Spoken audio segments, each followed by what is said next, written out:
This is Rudkowski of WeAreChange.org, and of course we all hear about the immigration problem in Europe, but unless you're here, unless you're seeing it, unless you're smelling it, unless you're living it, you have no idea the reality of the situation, and a lot of times it is skewed by bipartisan politics, either on the left, either on the right. But one thing that is very clear is that what's happening here is just outrageous, to say the least. To join me to talk about this, we have Taylor, another independent news reporter, and we just arrived here on the outskirts of Paris in one of the hotbeds where the government has actually established a refugee camp where over 500 people are sleeping just right next to us.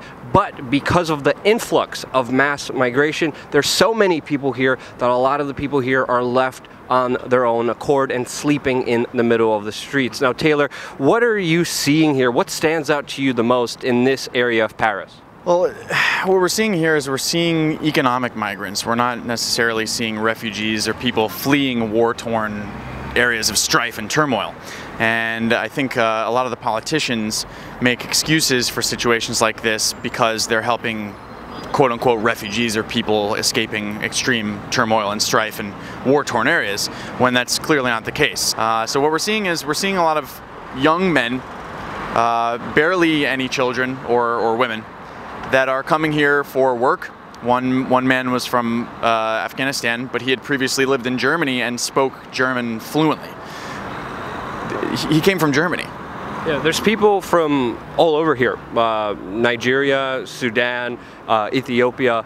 It's not just one particular demographic. And to me, the bigger problem here is that the EU incentivizes mass migration. They actually even created videos telling people, come to Europe with official tax-paying dollars with the European Union. They open up their borders, and now they can't even handle the situation properly where people are suffering here, and the government can't handle this large influx that they invited in.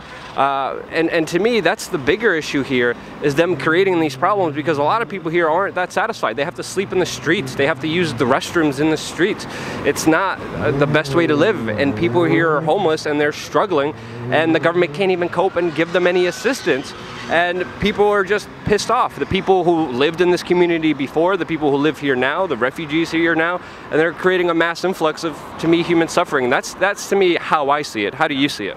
It's an unfortunate situation, clearly. Now, on one side you have the government and the people in power clearly mishandling situations like this, where many people who you can't really blame for wanting to come here and get out of those areas, and are doing so because the government is making these videos and essentially telling them to do it, and advertising to come.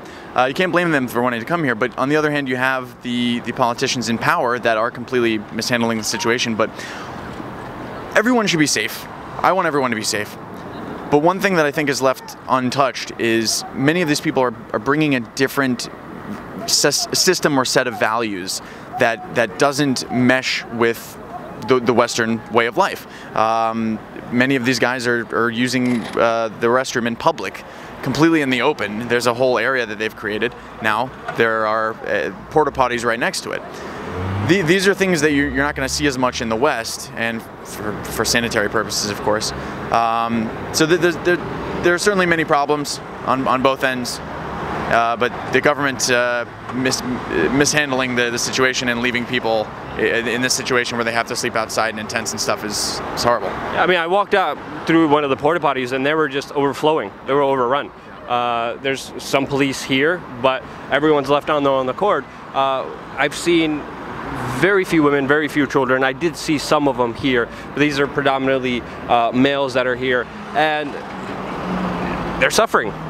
And they're suffering because of the invitation, the open door that they got in here, and then the government can't cope, the government can't help them. And even the French President Macron, who was the pro-immigration candidate, even came out recently and said in a very controversial statement that he's going to start making plans to deport these mass economic migrants and allow actual refugees to stay in this country. So this political landscape, even from politicians who were pro-mass immigration, have completely changed. The numbers here are extremely large, and the way I see it is just going to lead to more suffering, more troubles for the people of France, the refugees, and everyone else here that sadly has to suffer because of an incompetent government that doesn't know what they're doing.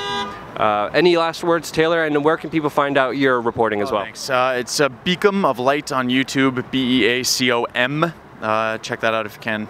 It'd be appreciated. But my last thoughts are that I want safety and prosperity for everybody, but it's very difficult to give that when you have politicians pretending that these are people legitimately seeking refuge from war-torn areas, when we know firsthand from today and other reports that that's not the case.